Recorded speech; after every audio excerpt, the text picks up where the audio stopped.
si Pangulong Duterte ay dumalo sa open forum ng plenary session sa 16th annual meeting of the Valdez Discussion Club sa lugar ng Sochi City, Russia.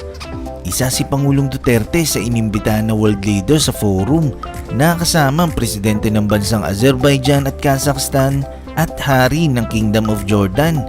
Present din ang Russian President na si Blademer Putin bilang leader of the host nation. Ang tema ng Open Forum ay tungkol sa The World Order Seen from the East. Ito ang kauna-unahang pagkakataon sa kasaysayan na inimbitahan ng Presidente ng Pilipinas sa Valdez Discussion Club para mag-participate sa annual forum. Ngayon, panoorin natin ang ilang bahagi ng session na ito na kung saan seryosong pinakikinggan ng Pangulong Duterte, ni President Putin at ng mga world leaders at maging ang mga Russian businessman na audience na dumalo sa nasabing event. Meron din tagpo na tuwan-tuwa si President Putin at ang mga audience sa pagiging kwela ni Pangulong Duterte. At panoorin din natin ang naging sagot ng Pangulo nung tinanong siya ni President Putin kung ano masasabi niya sa nagaganap na dibisyon sa pagitan ng West at ng mga bansang nasa East. So the government of the United States, before the if I could only have 2 minutes. If I can have 2 minutes, then I'll tell you what. The rifles, we have the longest insurgency problem, communist insurgency problem, armed struggle. It has killed so many of my soldiers. And the rifles were, it has fired so many rounds, it becomes loosened. There is no more rifling. It comes out turning at a very fast rate so that it has own velocity. It can hit the target. Okay.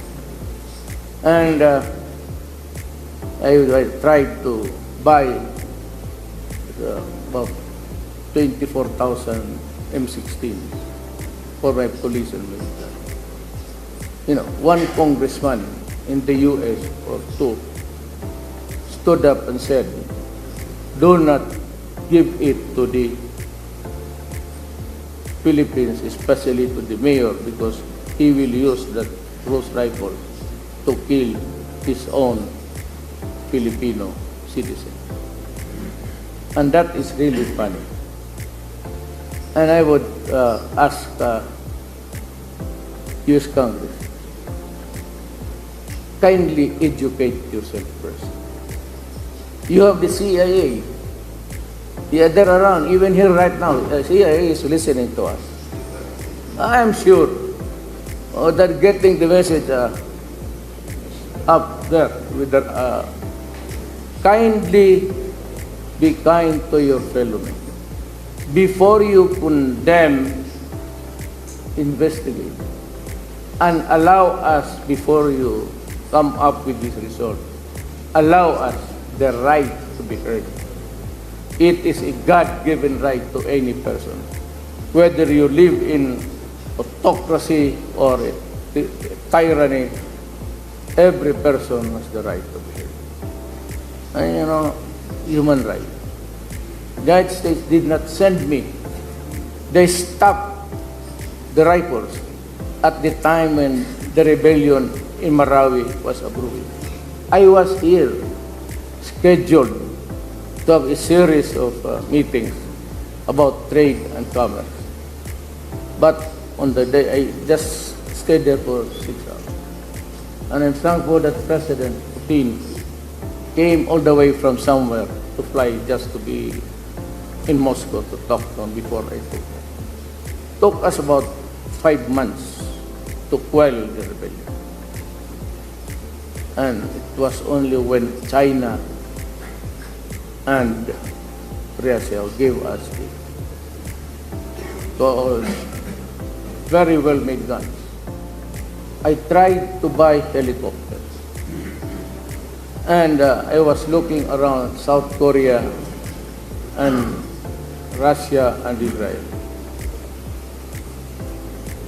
They said, no, you cannot.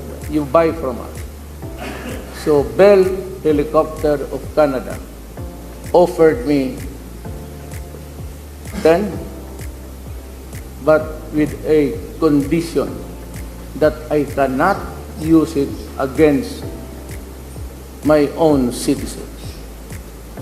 I said, look, stupid, I am buying these helicopters because they are killing the people, the rebels, and my military men, and my police.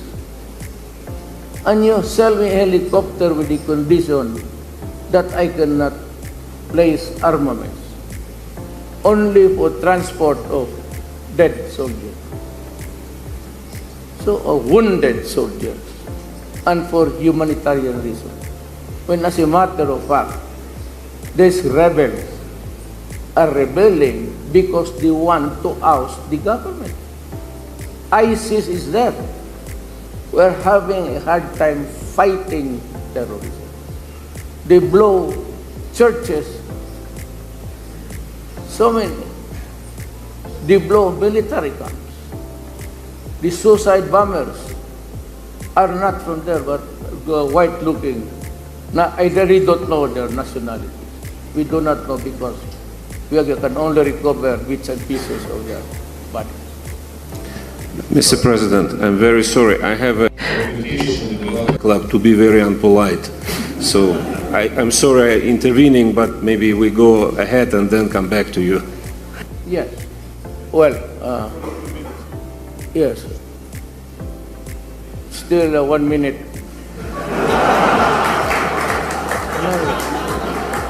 I will end up by saying that, well, this has been the issue in the Philippines, that they have a president who's a moderate. I assure you.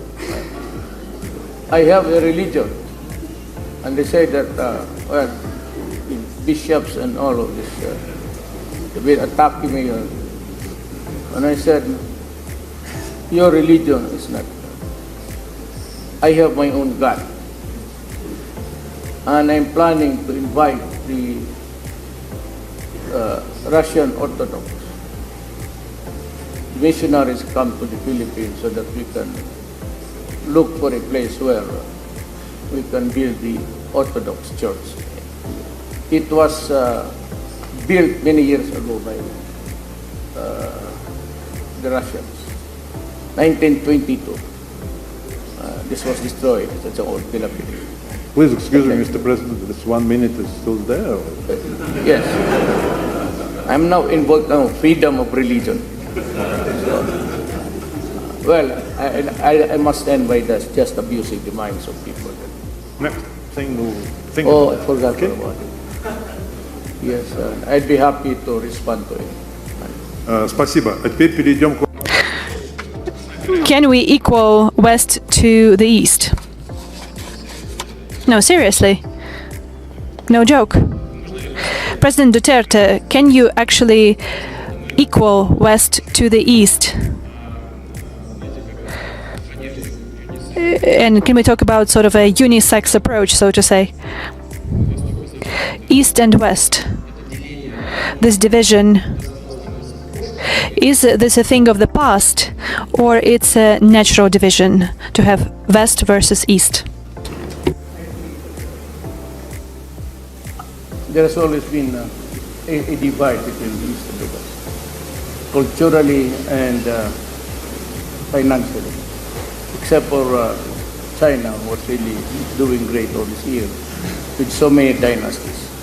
But the rest of East Asia had so many experiences of colonialism.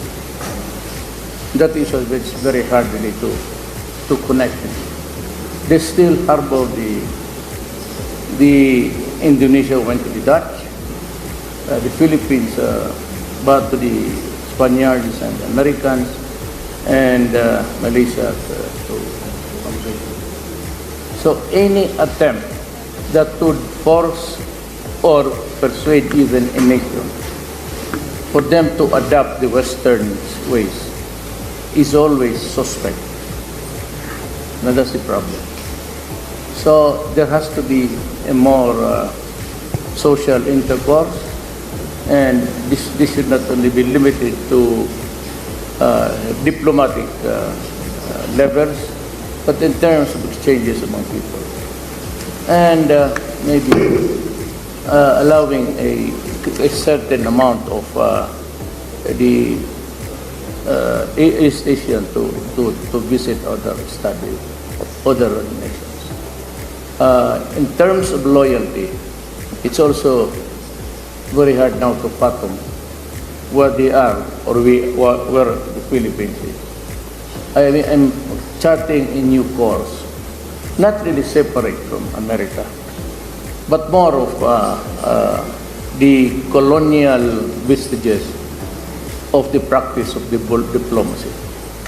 Where we go, right after the independence in 1947, we have always been guided towards what policies. And for the longest time, we never had any concrete relations between Russia and the Eastern Bloc at that time, because they were pictured to be the enemy of democracy. And democracy then, to the Western world, was their monopoly. And that the rest of the world were totalitarian or ruled by despots and tyrants. And that has been the food for thought even among children. There's always the USIS, it's a library, and everybody attended there, and you can see all the propaganda. Maybe the next generation will. I am the last baby of my generation. I was born in 1945. Practically, but still, the practice of the Western ways are still there. But intellectually, maybe educationally, it would take time. It is hard for the Filipinos to understand that there's no such thing as a non-democratic government in the Eastern Europe at that time. It was always an American propaganda against nothing from the West. So it was not only after Berlin was liberated, so to speak, and that there was this exchange of ideas now from Germany.